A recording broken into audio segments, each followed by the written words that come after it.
Let's see what's happening. I do have pants on, Marsh, by the way. That's good. Nice, nice. Awesome. Hello, hello, guys. Everybody coming in. The floodgates are open. Yeah, they're open. Mustn't be anything on TV tonight. Man. We're talking small area games. This is hot stuff, man. Tuesday night, prime time. Right on. Awesome. The numbers are climbing here Oh, yeah. a little bit. See Coach Chris Barkles. Good to see you, buddy. See the crew. Ryan Carter. What's up? What's up? Lori. Yeah, good crew. Yeah, keeps climbing. Steve, what's up? Coach Tim, what up, what up? They must have heard you were making a guest appearance tonight, Marsh. Yeah. See Gene Riley's in there. Shout out to Gene. Long-time member of the Nielsen family, Roger Nielsen Coaching Clinic family. Oh, yeah, Marc-Andre Prue. Marc-Andre, welcome. John Nelson, head coach of the Cell Vipers. Good to have you on board, John.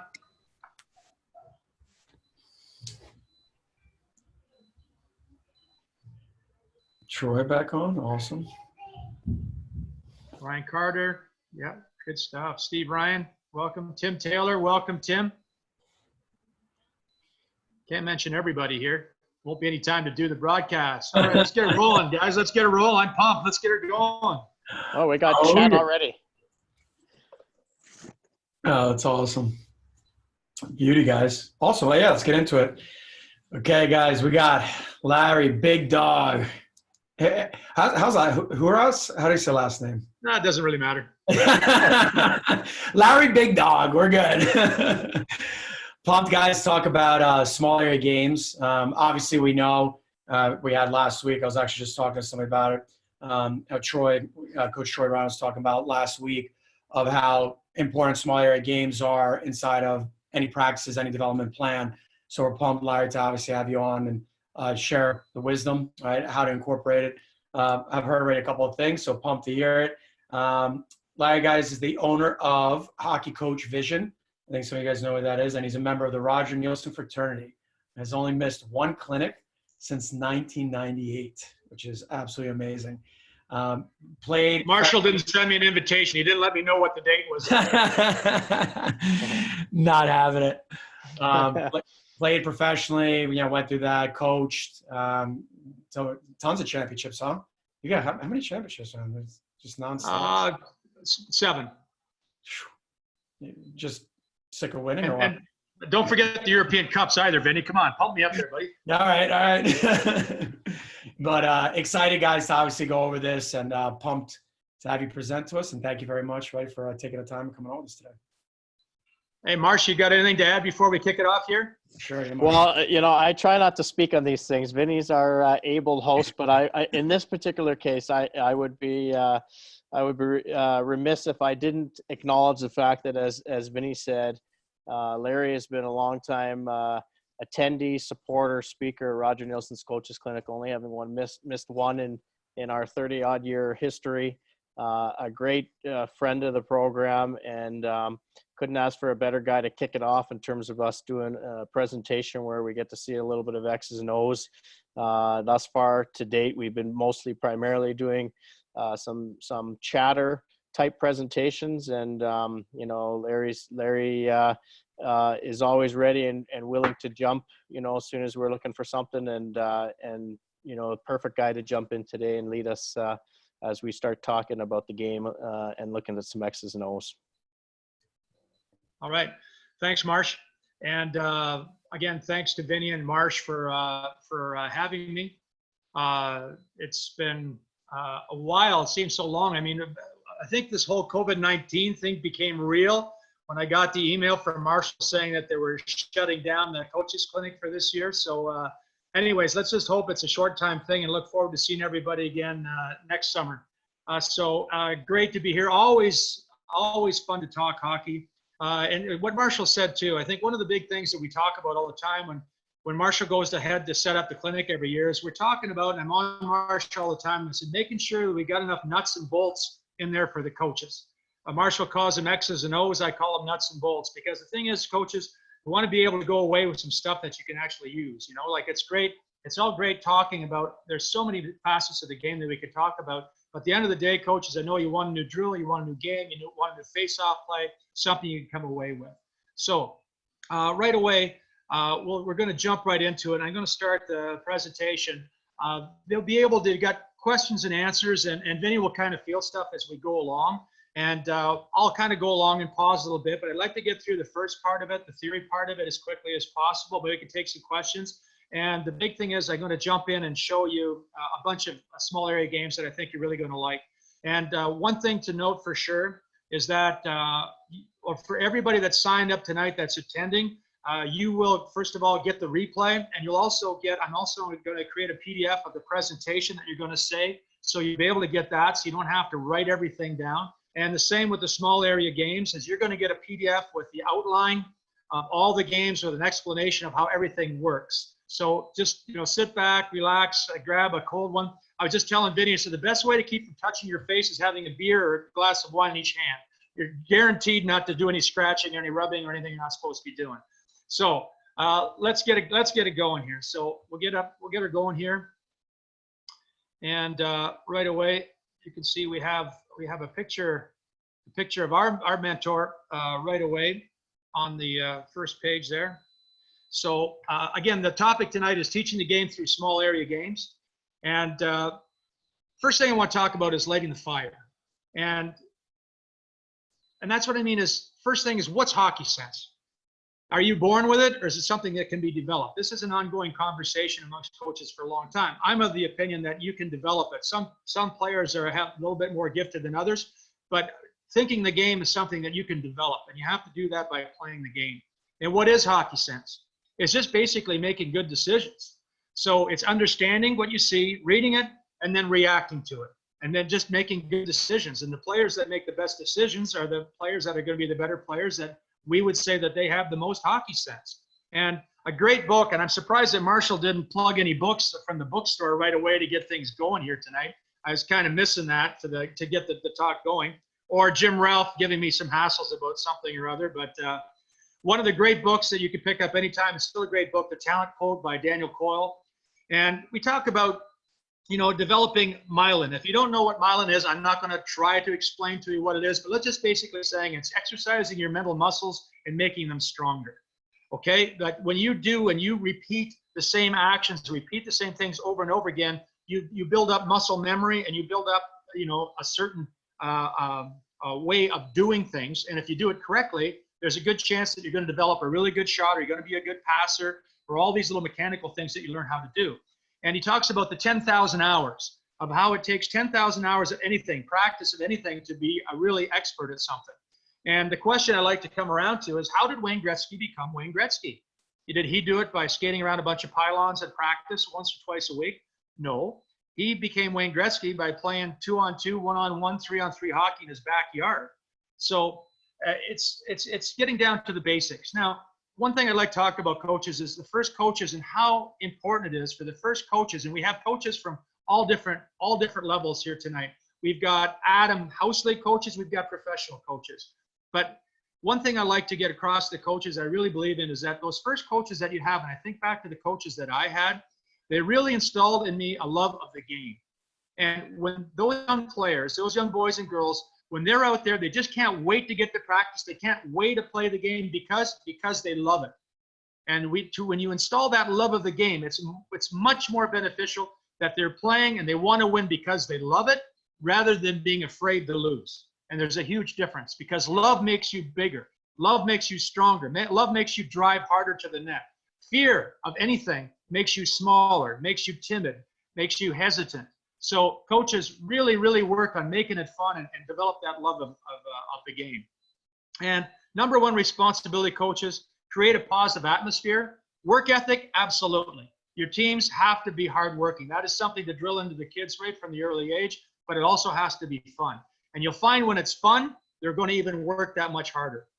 And right now, the challenge that the coaches, that this next generation of coaches are going to have it, I call them the Xbox generation. Maybe I'm even behind with the Xbox. I'm not sure it's a PlayStation. What's above that, Vinny? I'm not sure. I'm not too up on the whole video game thing. But anyways, right now, the kids have got a lot of choices. Okay, so do they want to have boring practices? Do they want to go skate around pylons, or do they want to play? Well, we all want to play, but we have to play with purpose. And this is where the small area games come in. Okay, so perfect practice makes perfect. So question, what do players think about when they're in the zone? Okay, and you know what I'm talking about, coaches. Many of you have played, or you've gotten really good at something, that when you're really good, you're not really thinking about what you're doing, you're just playing. So here's the thing. In practice, we want the players to think a little bit. We want to have them figure things out, but in the game, we just want them to play. Everything, if we do a good job, coaches, in practice, and we have them train the right thing so that when they see the situation, they're going to make good decisions, then we're going to play very well. So deep practice. And it's one thing to practice, but it's another thing to practice with purpose.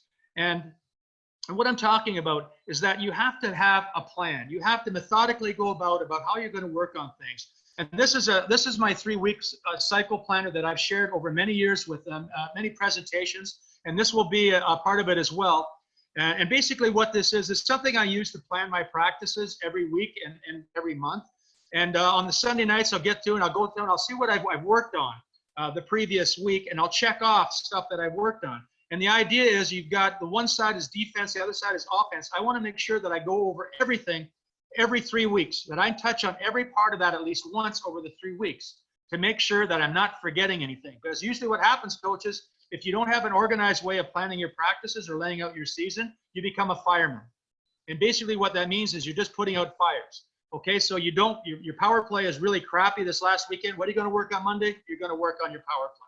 Your forechecking was really bad last night. What are you going to work on today? You're going to work on your forechecking. But then all of a sudden, you check your chart and you see that you haven't worked your power play for 2 weeks. So that's the point. So you have yearly, weekly, daily planning. You organize your information and the information you give your players. You'll be much more successful if you do so in a methodical way. And believe me, coaches, preparation is everything. The greatest influence that you have on the game is what you do in the time leading up to that game. Once the puck drops, it's a player's game. But practice time, that's for the coaches. That's when you get a chance to stand and really drill into them what they need to be doing. So the power play. How do we practice the power play? Well, it's like anything, whether it's forechecking, whether it's any type of breakouts, they have to be able to know how to do the individual parts. So what we do is we break down the power play, we break it down into individual parts, we work on those slowly till we can perfect the different things that we need. We need one-touch passing skills, we need to be able to take one-time shots, we need to be able to make those saucer passes in small space. Those are all little things that we work on. And then we put it all back together again. So first of all, the whole parts whole teaching method, what we're talking about is for a power play, you show them all of it, you show them the whole setup, and then you break it down into parts, and then you practice those parts, and then you put it back together again, and then you've got the whole part of it again that you can practice it. So banjo practice. Now, what am I talking about for banjo practice?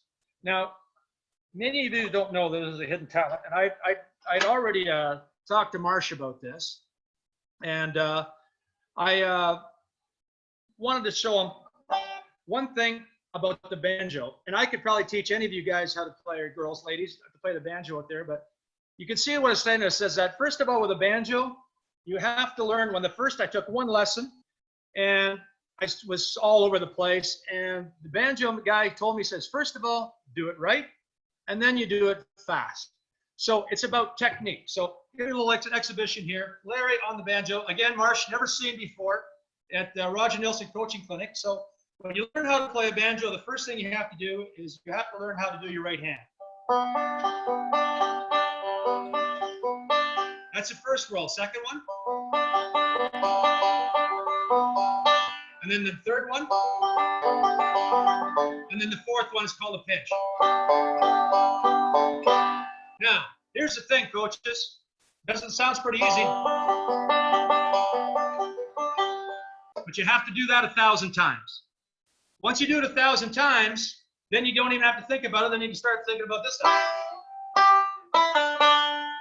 You can start thinking about that stuff up there. And once you do that 1,000 times, then you can put the stuff together.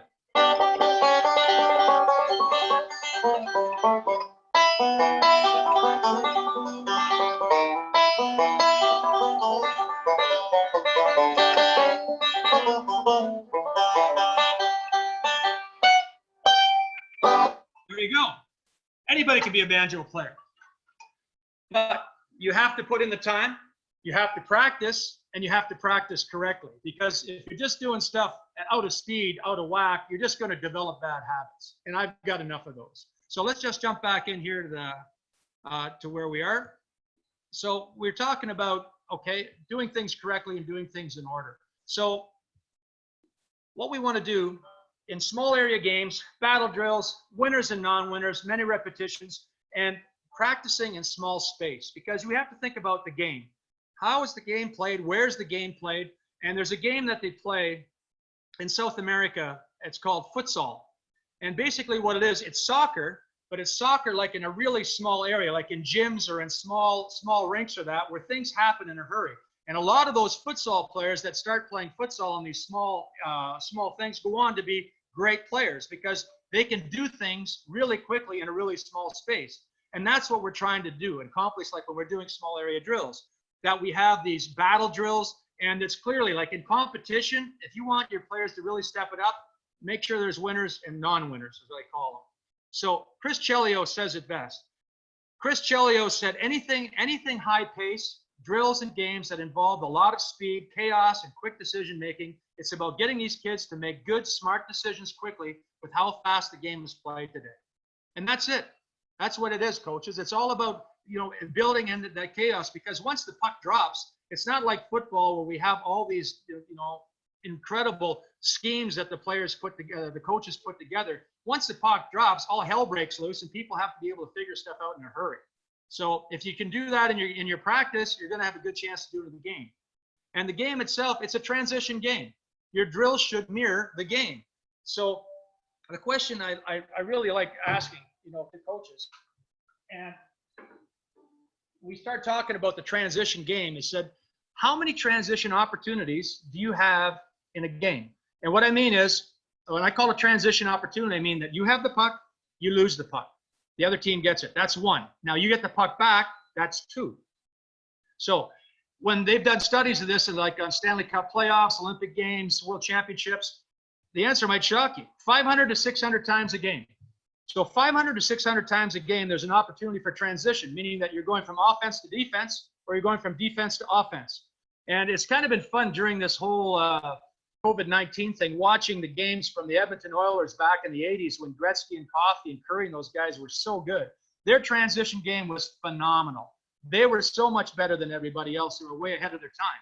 But that's what it is. And the key to really quick transition, when you're on defense, think offense. Now, what I'm saying is when you're playing defense, you have to smell out those opportunities. You might see that there's going to be an opportunity for a turnover, or it might be a loose puck that it's more than a 50-50 puck, where you can already start getting on the offensive side of the game. And when you're on offense, be thinking D. You have to always suspect that there might be a turnover, a tip puck or something. You have to be able to hustle back in a hurry. Okay, anticipation and reading skills. Okay, that's just reading the game. That's, again, hockey sense that leads to quick transition. And then scoring chances can be broken down to two-man categories, off the rush or grinding it down to low zone offense. So you can work on both. Like in small area games, obviously the smaller area stuff, the low zone offense, but transition is also a big part of small area games. And we're going to take a look at a bunch of them. So work your transition game and your small area games. And again, where do we play the game and how do we play the game? That's what we want to be practicing. If we're practicing and we play, 80% of the game in the end zones, well, that's where we should be practicing. That's where we should be playing. That's where everything happens, okay? Those great end-to-end rushes, they look really great, but the truth is most of them are off of a goal net scramble, a shot, a rebound, a deflection. That's how we score goals. And then the neutral zone, okay, yeah, it's important. I call it the speed zone because you want to get through there from blue to blue as quick as possible to get into the fun zone, which is the offensive zone. And when you get in there, then you got to have a plan and you got to have some skills to be able to take advantage of it. So the low zone, okay, we can call it the fun zone or we can call it the grind zone, okay? So break the game down to its smallest elements. How is the game played? You got one-on-ones, and if you beat a guy one-on-one, now you've got a two-on-one. And then you've got a two-on-two, a three-on-two, etc. And one of my favorite quotes is Maurice Richard. He said, it's a simple game. There are two players and only one puck. It basically comes down to who wants it more. And that's just kind of what you instill. And by driving those small area games, you have competition all the time. You see right away the players that want to compete. And again, a little French lesson here. Marshall will probably be able to translate this for you. But basically what it means is on devient forgeron en forgeant, which basically means you become a blacksmith by being a blacksmith. And you learn by doing. So you learn how to become a blacksmith by working as a blacksmith. And it's the same as a hockey player. And it's important to understand the cycle of learning and how players, how we all learn. And basically it works like this, that at the top you start an instruction. So the coach is going to tell you what to do. Okay, here's your instruction. And then he's going to demonstrate it. You can demonstrate that physically, or you can use video, you can use animation. Okay, and then once you've demonstrated, then you want to have lots of participation. Here's where you really want to get into it. This is where they're really going to learn what they're doing down here in the participation. And then you have correction, because there's no point in practicing poorly if you're not practicing correctly. There's no point in me going 1,000 miles an hour on the banjo if it's clunking all over the place.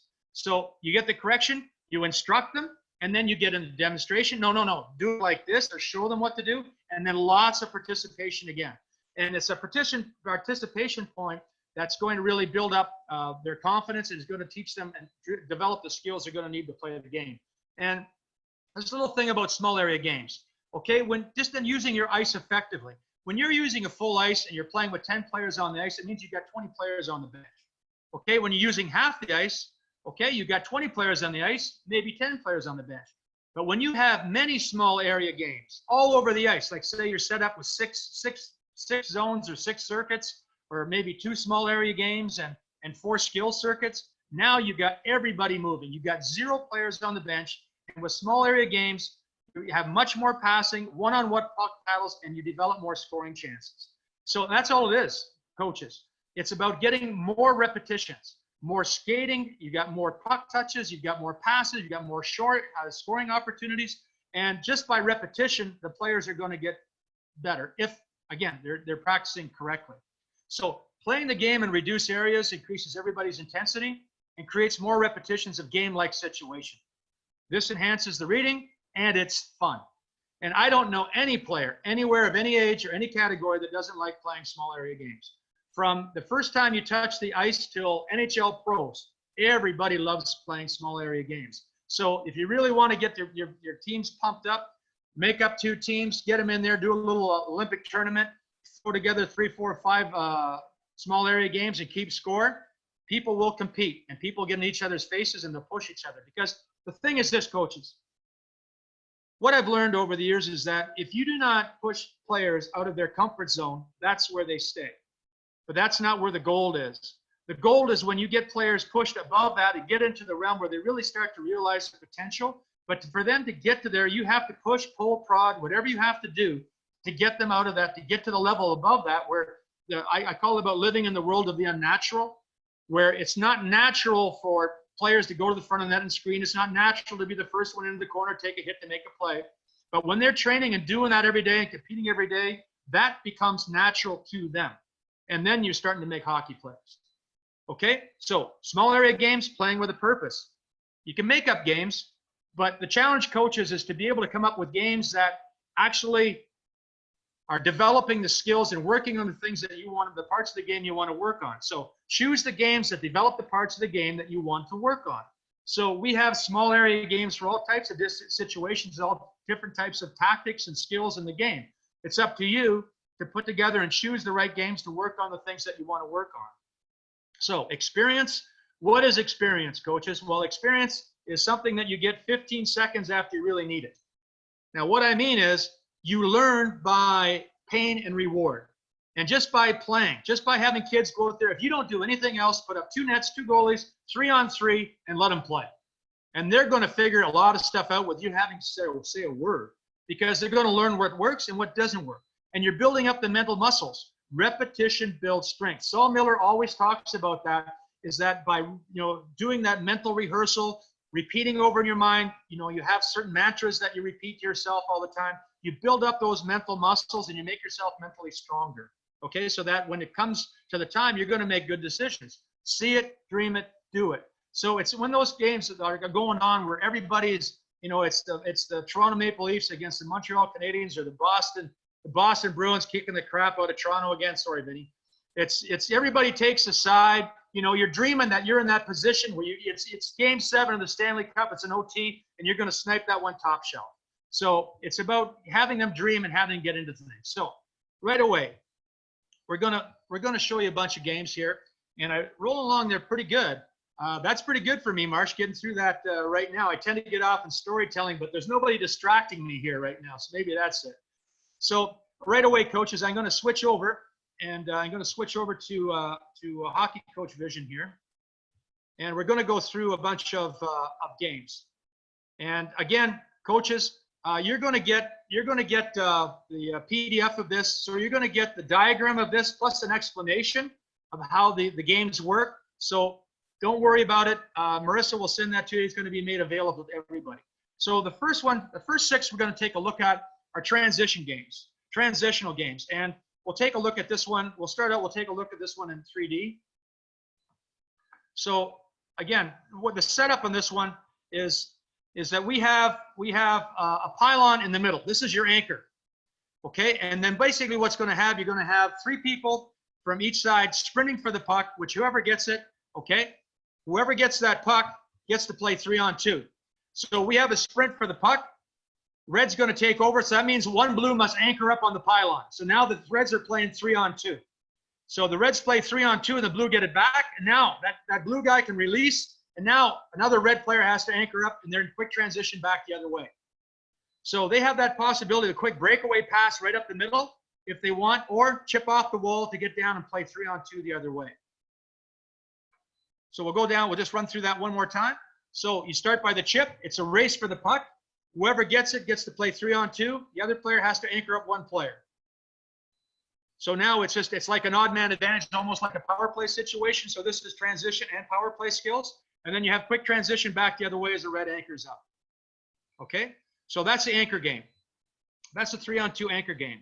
Now, this is getting your defense. So if you want to work with your D-man jumping up into the play and getting your D more involved in the offense of it, this is a great game. Now, I'll spin this one in 2D to get you to know. So the setup is this.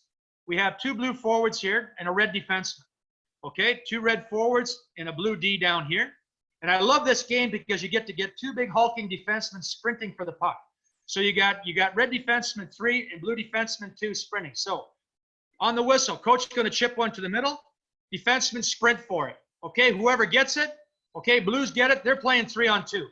So they're playing 3-on-2 until the Reds get it back. So they're going to play on 3-on-2. So now what's going to happen when the Reds recover it? Bang, right away up to the forward. One defenseman jumps up to create a 3-on-2, and one of the blue guys has to get back. So again, we'll just play that part back again. So when they're playing 3-on-2, as soon as they recover that puck, it's quick transition, quick pass, outlet pass, and then jump into the play. And the other defenseman has to hustle back. And then you get a quick scoring chance going the other way. So that's just a small area game to work on transition. Vinny, have we got any questions in so far? We take a break here for a second. I'm going 1,000 kilometers a mile here. So we had somebody ask if we are a member of Hockey Coach Vision, can you please share these drills? Yeah, absolutely. Yeah. Absolutely. So for any Hockey Coach Vision coaches out there, I think a lot of them are in the small area games package that you're going to see tonight. If there's some there that we don't have, because there's some new ones in there that you haven't seen yet, we can just write to me.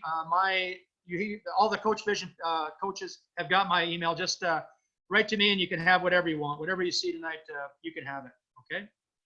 I think the other question too, we can kind of hold off once we start getting more into like practice planning and stuff. Okay, perfect. Okay. So now this one.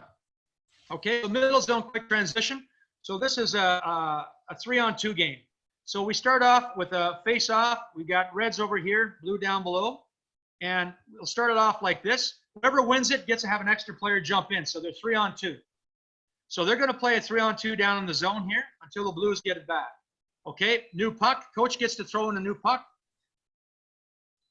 Coach throws in one, boom, blue jumps in, one red has to go to the end of the line. So it's just a continuous 3-on-2 back and forth the other way. So players rotate in, and then they rotate to the back of the line. Every time a player comes out, one comes in, the next player goes to the end of the line. So again, a good middle zone. This is a good game for a pregame skate, or a good one to get practice going, to get everybody's legs moving in a hurry. And I like this game a lot. Coaches, a lot of the coaches won't have this one. So this is called in and out. And this is, again, a transition game. So you set up, you're going to have a face-off or a chip puck to the middle. And what's going to happen then, the team that gets it, okay, they're going to be obviously on offense right away. They're playing 3-on-3. There's a 3-on-3 game. But as soon as the red gets over, they hand it over to the next three, and three new players jump in. So now white players have to transition back to defense. And this red guy's going to shoot it, bang, new puck comes into the white, and now the reds are back on defense. So you attack, and immediately when the defensive team gets it, they give it to the next players in line, and they're jumping back the other way. So you get three fresh players jumping back in the other way, and it's a great little warm-up drill. It's a good one to do in a pre-skate in the morning, or if you just want to, like, as a competition, working on transition during practice, works really well. Really good, really great little practice. Okay, so now we're working on this one, breakout game. Now, the breakout game is just exactly that. We're working on our breakouts. We're working on timing, working on stick positioning. We're working on these things that normally we do drills for, but we're putting in a competitive situation. So in this situation, we have one defenseman behind each net, and the other players are playing 3-on-3. The defenders can jump up into the attack, but they can't come over the red line. Okay? But each breakout has to start with a pass to the defenseman down below. The defenseman has to start each breakout. Okay, so we'll just let it play. We'll play this one in 2D.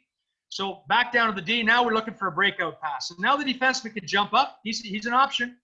He's an option, but he can't come over the line. We got to let him grind it out 3-on-3. So we'll play up here until the Blues get it back. Blues get it. They give it their defenseman.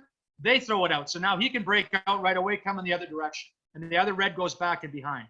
So you go back and forth. You have an automatic change. The defenseman can get up, lose pucks. They can come down low. So you're always working in a 4-on-3 situation, looking for quick transition back the other way. Okay, so that's a 4-on-3 breakout game. So we're working there. We're working on breakouts. Next one up. And again, we're still working on transitions. So this is a heck of a game. And I'm going to play this one in 3D for you. So this is Kilpa. This is from a team. We played against a team a couple of years ago in Champions League. And this is a game, this is a little small area game or a drill they ran in practice. I thought was awesome. And I call it 1-on-0 to 3-on-3 screamer. So we're going to put that, sounds like some of Marsh's old girlfriends back in the days, but we won't get into that too much.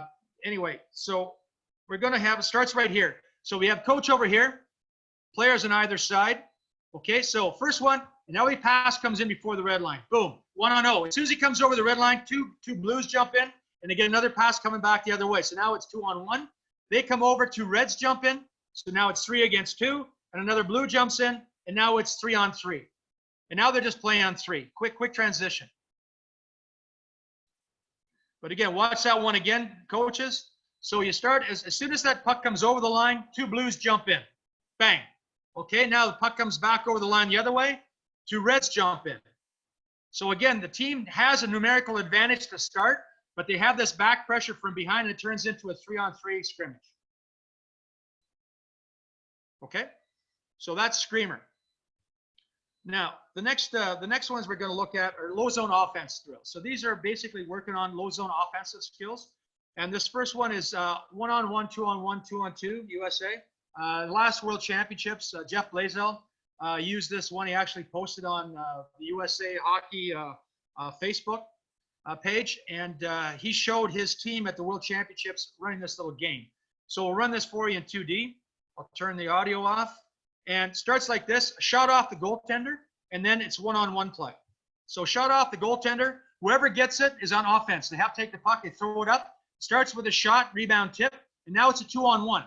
But the red must take it below, throw it up, shot, and now it's 2-on-2. But each time the defensive team takes over, they throw it up for next shot until you get to 2-on-2. Then the players are just continuing playing 2-on-2. But every time they recover a puck, it has to go up back for a shot in the tip.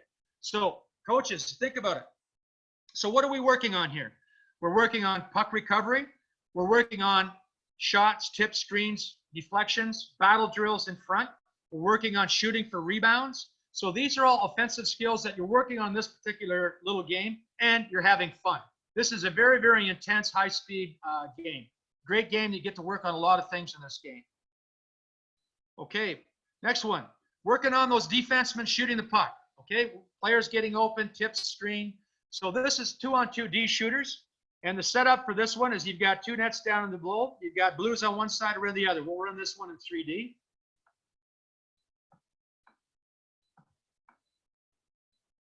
Okay, so basically what's going to happen is you're going to end up with 1 D-man up on top on each side as shooters, and your forwards battling out 2 below. Okay, so we'll shoot the puck in. It starts with a race. You can see the 2 defenders take their position up top of the blue line, and the puck must always start with a pass up to the defenseman.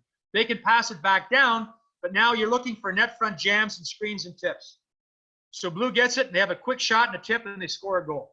So now it's an automatic change when they come on the other side. So again, just go back, watch that part again. So you have a sprint for the puck. Whichever team gets it, they have to throw it back to the defenseman to start play. The defenseman can make passes, but basically those other 2 are playing 2-on-2. They're just trying to block out, control sticks, and then working quick transition the other way. This one, they score one off a tip coming to the net. So again, coaches, what are we working on here? Well, we're working on defenseman shooting skills. You want them throwing that low wrist shot in there that are easy to tip and easy to screen, get rebounds off of. And the forwards, they're actually having to battle to block out other players in front.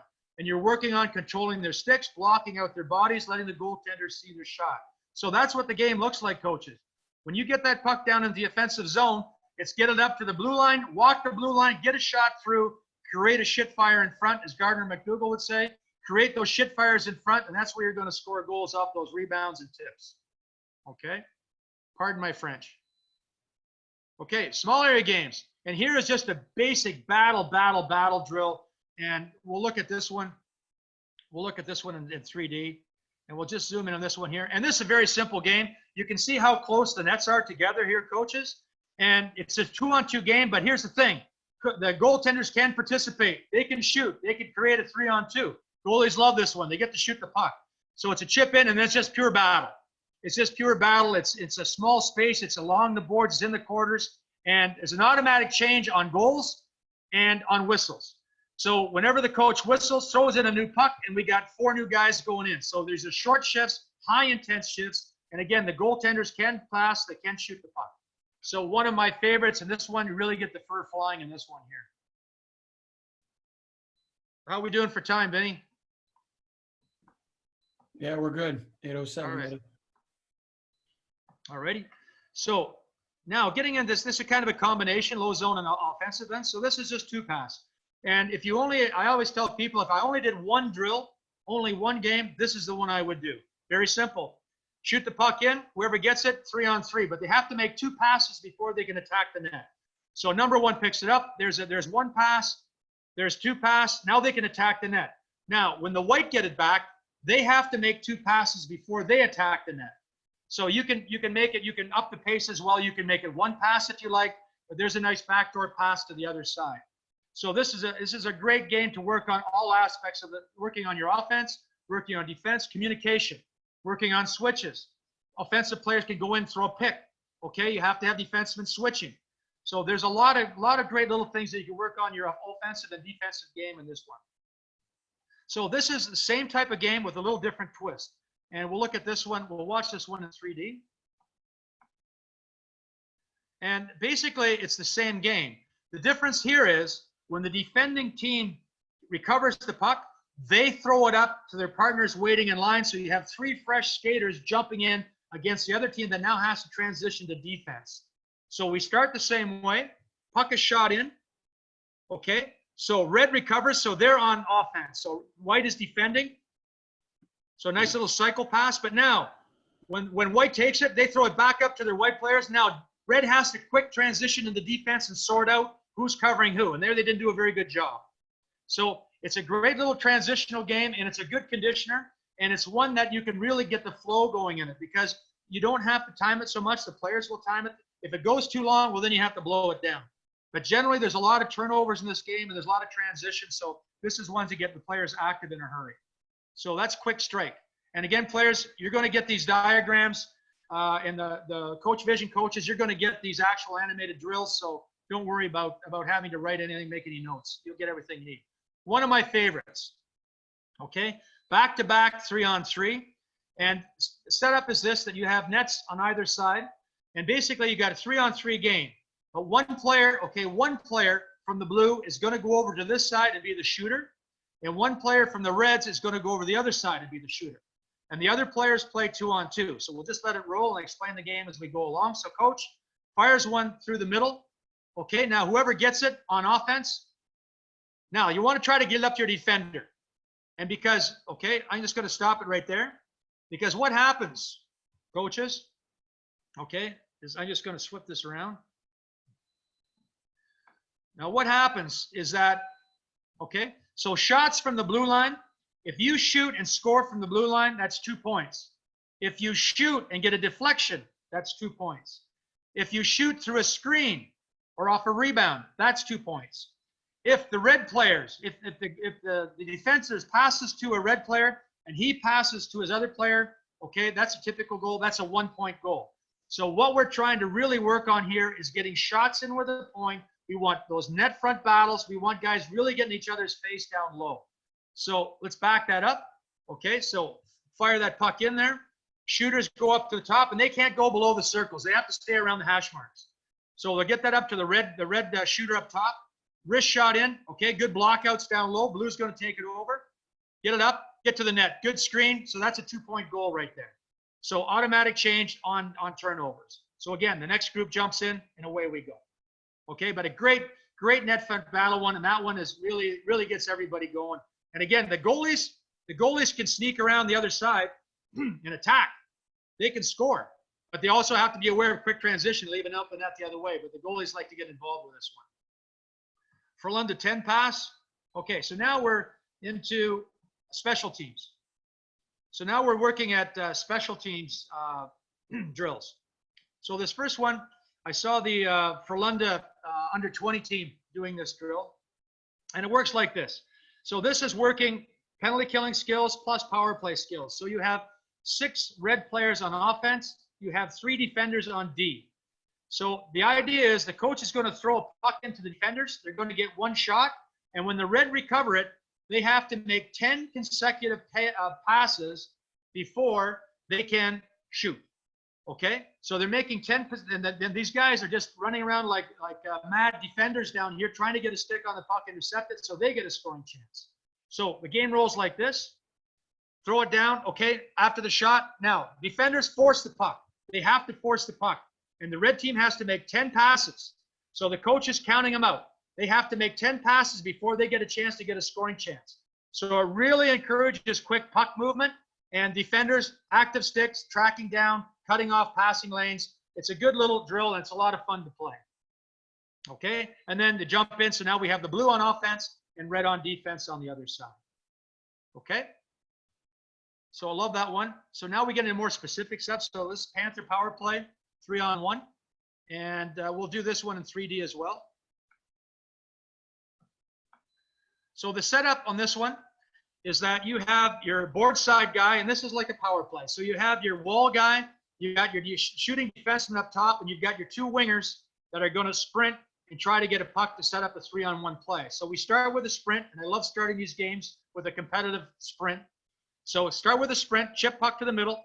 Okay, Blues take over, so now Red's defending. So now Red's defending a 3-on-1, so you got a lot of one-time, one-touch passes. Okay, now Red gets it over the other side, and now Blue switches over and defends on the other side. Okay? So again, then the next group moves in. And you can move those players around. Wall guys can become top guys, can become side guys. So it's just a great way to work on your power play skills. Okay, this is a Dave Manning. Dave Manning's presented at the Nielsen Clinic. If Dave's out there, I didn't see his name. I do give credit where credit's due most of the time. Anyway, this is one of Dave's power play drills. And we'll run this one in 2D. And okay, so coach is going to start it, throws it one side. So again, same idea. It's a 3-on-1. until that we could get a puck to the other side. Then it's 3-on-1 to the other side. So you have defenders in the middle. You have the forwards, the 3-forward line on the other side. Just moving that around, quick one-touch passes, one-time shooting, really working on those power play skills. So this is another one of Dave's. Now this is a full ice one. So we'll run this one in 2D so you can see it full ice. So we start off with the red power play down here playing 5-on-4, and we have a white setup down here playing 5-on-3. Excuse me. So we're going to start by shooting that puck in. Okay, so now we have 5-on-4, normal 5-on-4 play. Defenders are going to defend. And when the defenders get that puck back, okay, quick transition back up the other side. Now it's a 5-on-3 down the other side. Now, what can happen, you can have a coach down here with the 5-on-4 and a coach up here with the 5-on-3.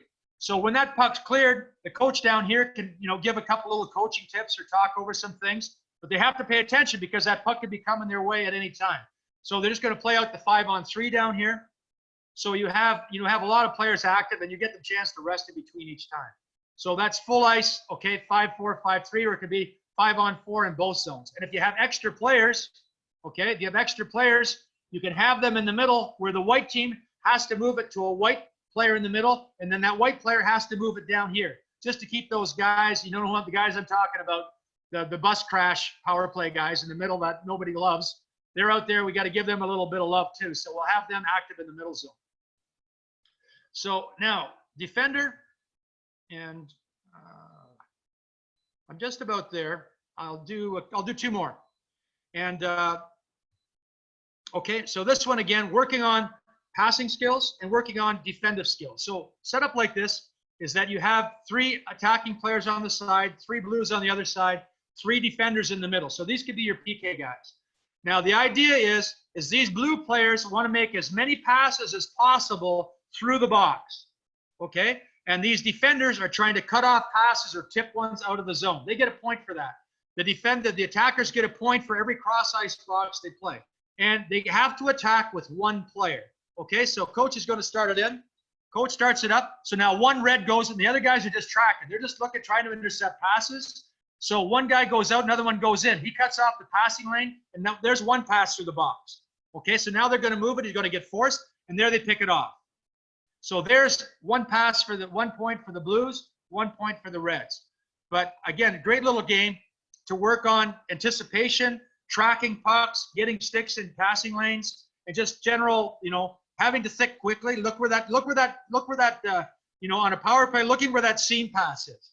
Well, there it's there. Now it's not there. So it's a very heads-up game and a great one to work on those seam passes for your power play. Okay, Corral, let's do 2 more. I just said 2 more. That would be another 2 more. Okay, so here's one. Here's one here where, and we'll watch this one in 3D, where we have different colored players. So Dave King would be real. He'd hate this one, Marshall, because he had the multicolors. It was Tom Watt was always talking about it. Had to have a 2-color practice.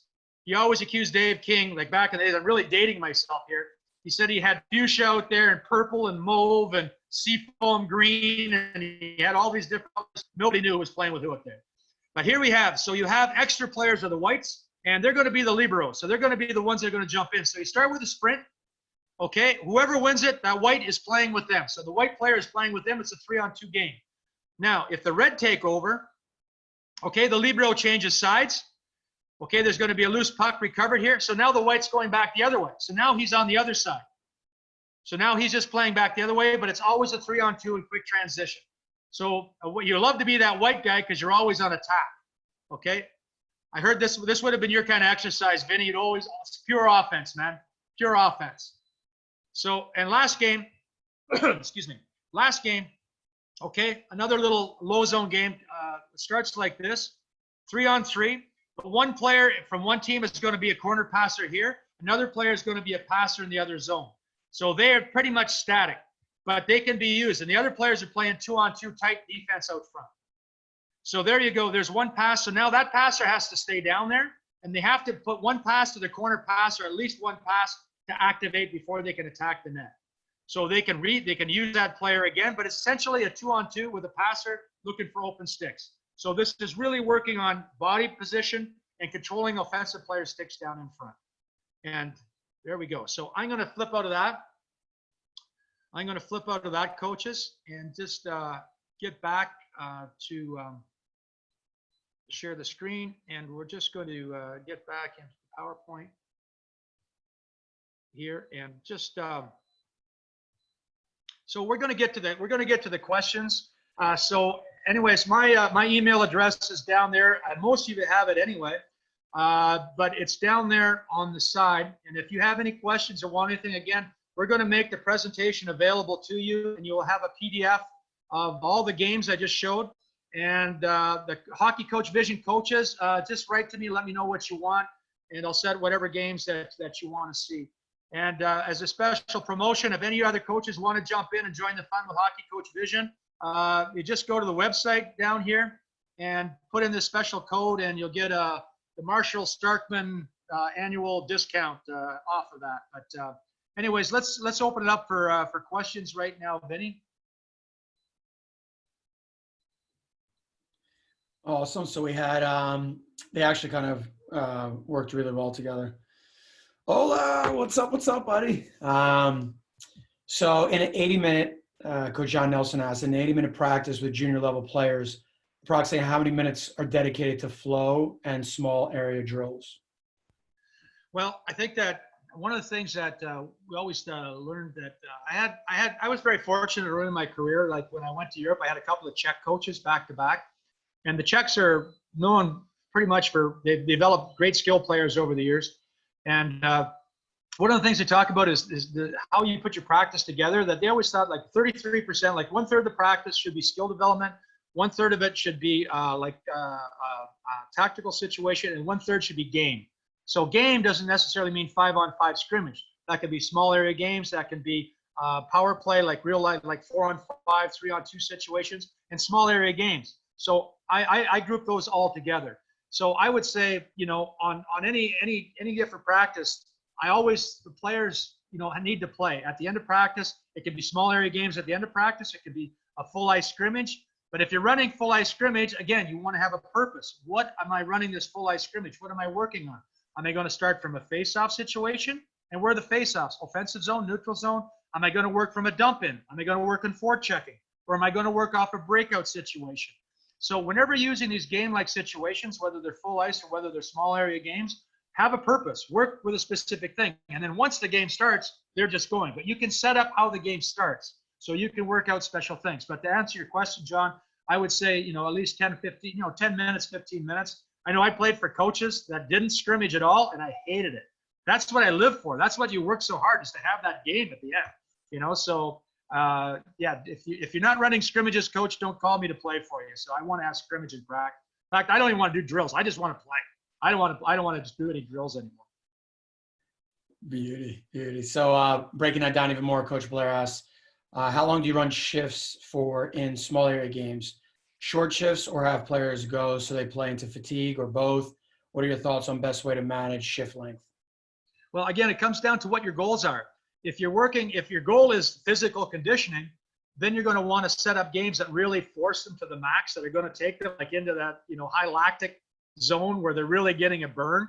If it's a pregame skate, you don't want to get in there. Like, might be 7, 8, 9, 10 seconds, and then boom, next ones are in there. So you have people changing in. Really, you want to get the neurons firing up here more so than burning energy down below in that type of situation. But you can set up your game the way that you want. But I would say in general, where most of the games that we saw there, they're basically 20, 25-second shifts. Keep the intensity high, keep them going at it so they get a breather in between. And that's, I always like to do drills and games like that where you want to do them with full out and full intensity. And right now, shifts, you take a look at shifts in the National Hockey League, 30, 35 seconds. It's rare you see players out there more than 45 seconds.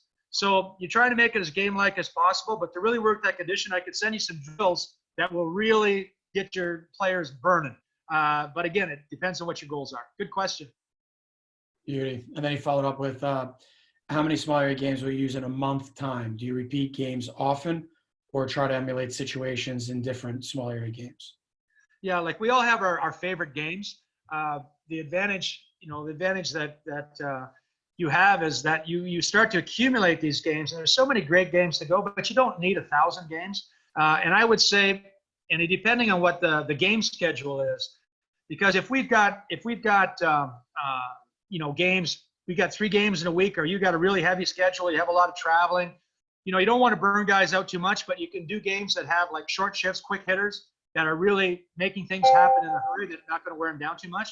But when you've got those weeks, like say for example, you're playing games on the weekend and you've got a week off, or like with minor hockey players where the Monday and Tuesday, if they're not playing till Friday, Saturday, Monday and Tuesday they can really go at their players and really work them hard. So then I would work more games that are going to be more physically taxing than the ones that I would do closer to. So if we're playing on a Friday, I might throw in a game or 2 on the Thursday just to kind of get their energy levels up and get those combative juices flowing if they've kind of been, just kind of cruising through practice for the beginning of the week. But again, very good practice. But I like to mix it up a little bit. But there's certain drills that the players they just love, and when they love them, okay, like I said before about love and hate, when they love them, they go even harder at them. So you want to do ones that the guys enjoy doing, and it's going to create really good competitive situations. Awesome. Coach Brian Daly asks, junior and college age players need to compete in small ice games. Suggestions on prizes? Oh man, well, there's the extremes. Okay, like there's the extremes. If you want to, you can always have, like I remember like back in the day, as used to the losers have to sprint. Okay, so of a game, losers, and I sprint with them. So you can see they don't have to go too fast to keep up to me. So we line up, and it's not a really tough sprint, just the fact that you're not winning and you're ticked off, and you got to line up and you got to do, blue to blue, like in between the neutral zone, like blue, blue, blue, three quick sprints and it's done. But the other guys are laughing and cheering and everything else. So it kind of gets on them. So that would be one end of the spectrum. Now, the other end of the spectrum is that the losers have to take the winner's skates off. And that, I tell you, that leads to fights in the dressing room. So coaches, depending on where you want to go to find something in between, like we've had times where everybody throws in $5 or something and we play, prize, like, you have prize money and you have, first prize, second prize, third prize, you set up teams. There's a lot of different ways, but be creative. Losers have to, they have to bring in the croissants the next morning or whatever, but again, if you have the losers take the other guy's skates off, man, I'll tell you that's a tough one. That leads to scraps. That's awesome. Have you ever let your players pick the games they want to play? Oh, sure. I mean, it's a thing. I think that as they become, let's just say as a more experienced coach, I hate that older word, but as a more experienced coach, I learned to lean more on my players and lean more on my assistant coaches. Now, if any of my assistant coaches are out there watching, they're going to say, no way, you never let us do anything. Not true. It just seemed that way. But for sure, you're always looking for coaches and players to be able to add stuff to you. I've learned so much through my career from my players and my assistant coaches that if you don't let them participate, you're never going to learn what they know. And, for example, I coached Billy Peltonen, played in Nashville for many years. He coaches Lausanne in Switzerland now. And Billy, I mean, here's a guy, I mean, it didn't surprise me he became a coach, but here's the guy, he played for some really great coaches. So when you have the opportunity to coach players that have been around and played in different organizations, different clubs, and had a chance to learn stuff and know stuff, I want to know what they're thinking. So if they've got a great small area game or they got a great face-off play or they had something that really worked on the power play, I want to know about it. So getting by the small area games, I'll say, guys, okay, tomorrow we're going to do small area games. So I'm going to say, Marshall, your block, you come up with one small area game, and Vinny, you're going to come up with one small area game for the other side, and then Larry, I'm going to do one for this for my line. Okay, so absolutely, like use if you have the opportunity to coach players that have that experience, you'd be foolish not to use it. Beauty. No, what's up, buddy? Hey man, Ben, what's up, bro? Coach Anonymous, would you ever run a practice that is all small area games and create a competition day with 2 teams? Close. We have we'll call them Olympics. And I'll usually use that. Like, for example, we have a big break. Like sometimes there's national team breaks in Europe when we're coaching where we might be off for a week, 10 days, sometimes more. And that's Olympic break. But when you have big breaks, we'll run. And the players know that tomorrow, okay, Wednesday, it's Olympics. So the players look forward to that. And we create 2 teams. And we'll still go through our warm-up. We'll do a normal warm-up and we'll do some skill stuff. We'll work on shooting, passing, some skill stuff. We'll maybe work 2 or 3 drills, but then we jump into the bulk of the practice is made up of small area games. And you can make it up. You'll have 5 small area games and you keep score. Okay. So yeah, 3 out of 5. And then if you're really cagey, you can kind of, the first game, it's only worth 1 point. The second game is worth 2 points. The third game is worth 3 points. You see where I'm going with that? So basically a lot of time it comes down to that last game. You have to win the last game to win the Olympics. So it's a great way of training, and players, they seem to compete that much harder, and they don't even know they're working that hard. And that's really the key. They're having fun, they're working hard, and there you've got a great, and they're developing their skills. So I think it's a great way to train. Good question. Beauty. Coach Alex, kind of similar on last couple questions ago, but what do you put on the line for the winners and non-winners? So I guess maybe. Yeah, well, again, it comes down to, if you're working with Adams or novices, it's a little different than you're working with seasoned professionals. Seasoned professionals, they can afford to, you can put different things on the line. You can keep score at the end of the month. One team's got to take the other one out for pizzas and beer type of thing. So you can have an ongoing tournament like through the month, and at the end of the month you get together and you add up all the points. So you can post that tournament. You can post the tournament in the dressing room as well. Who's getting points? So and the bottom half. Oh, that's the way it goes. But again, you can be creative. But again, it's the type of thing where the players, picking up pucks. Like I love shootouts. I love shootouts where you're putting pressure on them. We have penalty shot contests where the last 2 remaining have to pick up the pucks. That's always puts a lot of pressure on the players. So anything you could do like that to just create fun in practice, it's always a good thing. Sorry about that, guys. No worries. It's a family affair. Yeah, exactly. Coaches, here we go, Coach Steve. Nice. Any suggestions for getting goalies warmed up at the beginning of a practice? Well, when you're working with professional goaltenders, I kind of want to talk with them because the one thing I don't want to do is piss off my goalie. Because I can tell you right now, coaches, I just got to confirm the last couple of teams I coached is that I tell people, I said that my perceived hockey IQ is in direct relationship to the save percentage of my goalie. If my goalie's not stopping pucks, we're not winning. And if we're not winning, it's adios, Larry. So the goalies, like they're all a little particular what they like or what they don't like, especially on game day. Game day is really critical because they want to warm up a certain way, and there's certain drills that they like, and I'll usually go to my goalies ahead of time with suggestions saying, this is what I want to do. I'm thinking, what do you think? And they'll let me know what they think. Some goalies, they really don't care too much. Some are very, very particular of what they want and what order they want. They want shots straight up. They want angle shots. They want a 2-on-1 low situation. They want a rush situation. So I would say, like, if you're working with experienced goalies, talk to them, and then give them some different suggestions about what you might run for them.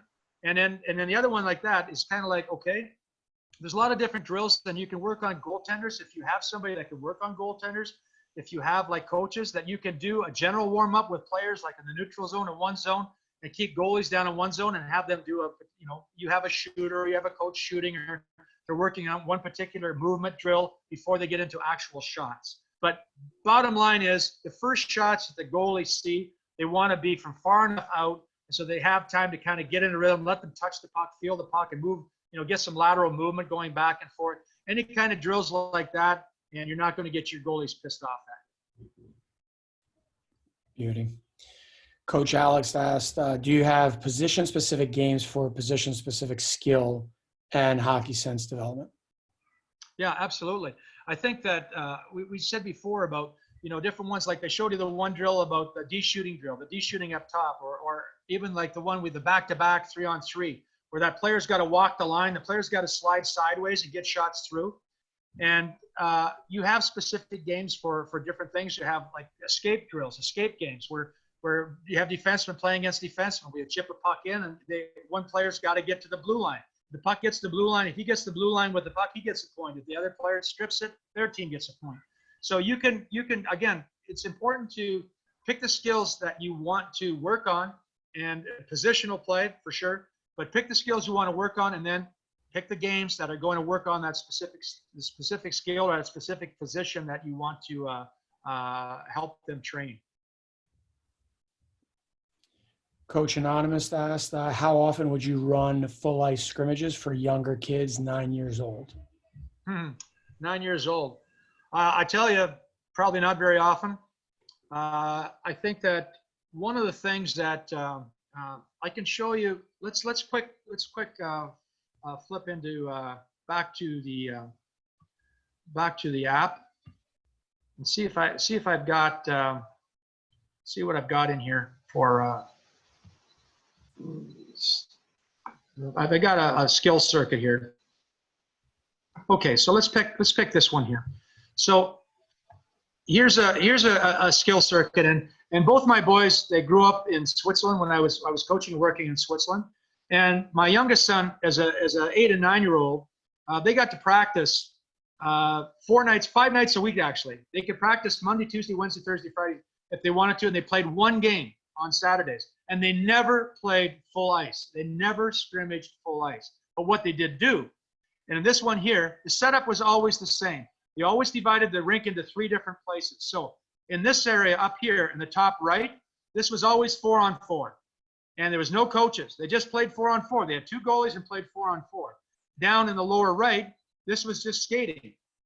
So they would have a skating instructor down there and just working on skating or working with skating with pucks. Here they're working on little pivots, little spinaways. And then down on the left-hand side, this was all puck. So this one is actually a play circuit down here where they're playing a little 2-on-1 game down the other side. So I'll flip up another one here. Let's get another one here. So this is more of a typical one, and we'll flip this to 3D. So again, the top part of this, okay, they're playing 4-on-4, just having a blast. Down here, they're working on their pivots and edges. Down on the other side, they're working on stick puck skills. So they have 2 pucks they're working on, like feints and dragging the puck through the coach's stick in that. So, and every 10 minutes, they would alternate zones. So they would just rotate around.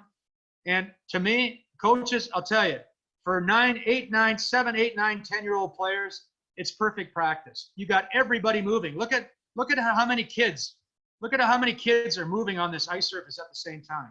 So this is what we talk about, using your ice effectively, okay? And you just get that many more coaches or that many more players using it, you know? So anyways, just an example of that, but a very good question. So again, my answer to that was 9-year-olds, not very much. If they play in their games, like if they're playing like league games, like I know that Hockey Canada is going a lot of cross ice. There's a lot of cross ice games. And I think that's a great thing. We can double up and use the ice much more effectively. But if you're in your league, if your team is playing full ice, well, then you've got to get some practice in there with full ice, you know. So, but generally, you're going to get a lot more of your players if you practice those type of circuit drills and you work in those small area games. Your team will progress faster than a team that is going to be using full ice and not getting as many players in movement and not getting as many repetitions. It's just mathematics. The more repetitions that they get, the better, more efficiently you can use your ice, the faster your players are going to evolve. Good question.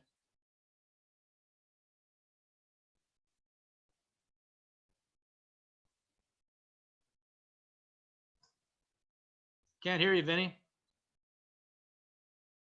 Sorry about that.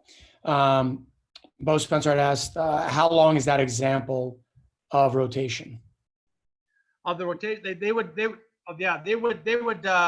stay in one zone like for 8, 9, 10 minutes, and then they would blow, and then they would all rotate around. So for the kids, they can focus for that amount of time. So they're doing stick puck, or say for example, doing stops and starts and doing pivoting. They can focus for 8 or 9 minutes doing pivoting because they know that they're going to get to play 4-on-4, or they're going to know they're going to get to shoot pucks. So it's a way of keeping their attention like in the game, is that and it just everything keeps moving. but it's a great way to practice. But yeah, 8, 9, 10 minutes, depending on how much ice you want. But you'd like to get them through a couple of times anyways, of each particular drill, or each particular area of the circuit, I should say. Awesome.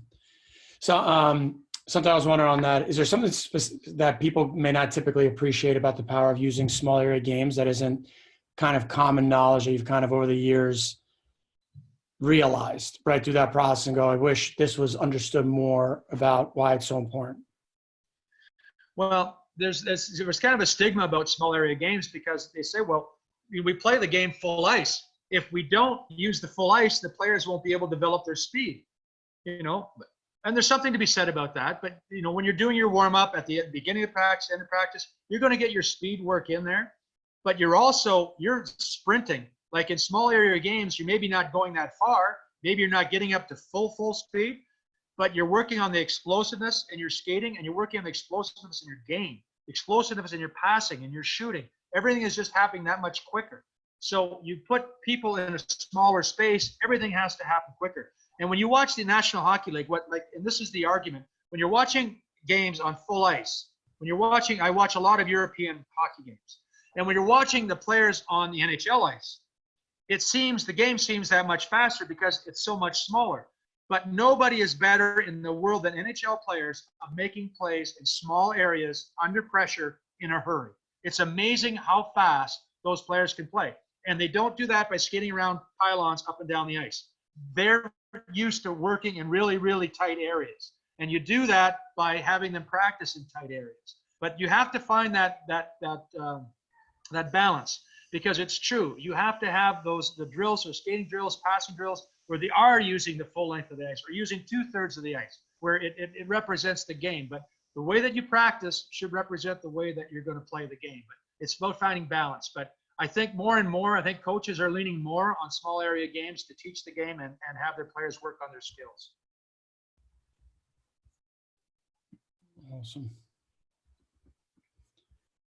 Coaches, any other questions? That's pretty good go. I think we probably burned them out. So, yeah. So, I mean, it's great. Any opportunity to talk hockey, and for all you coaches out there, great, good for you. Taking the time out at the evening, letting your wife take the kids, good sacrifice on your part right there. You know, tune in and keep working on your skills. Keep working those coaching skills. I mean, it's amazing how the game evolves. And I'm going to really miss my Roger Nielsen Coaching Clinic Fix this year, because it's really a chance in the middle of the summer to really start thinking the game again, and really have a chance to not only meet up with old friends, new friends, but to get new ideas to make you think about different ways of looking at things. So I'm just telling you the way that I do things, and hopefully it might provoke something that you might think about, that you might say, yeah, I like that game, but if I do it this way, I can make it more about the way that I want to do it. And every year I come away from the coaching clinic with 4 or 5 or 6 new ideas, because the game keeps evolving. And coaches, if we don't keep evolving with the game, okay, we get run over. You get passed by.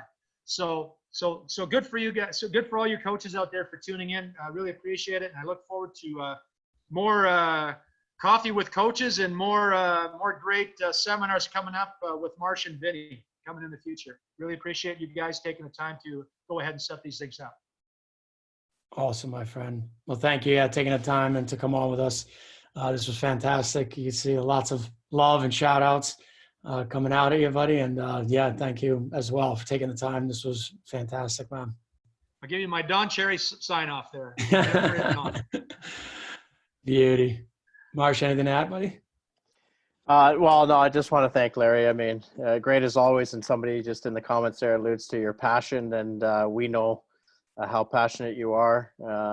You know, it's and that comes through even on screen.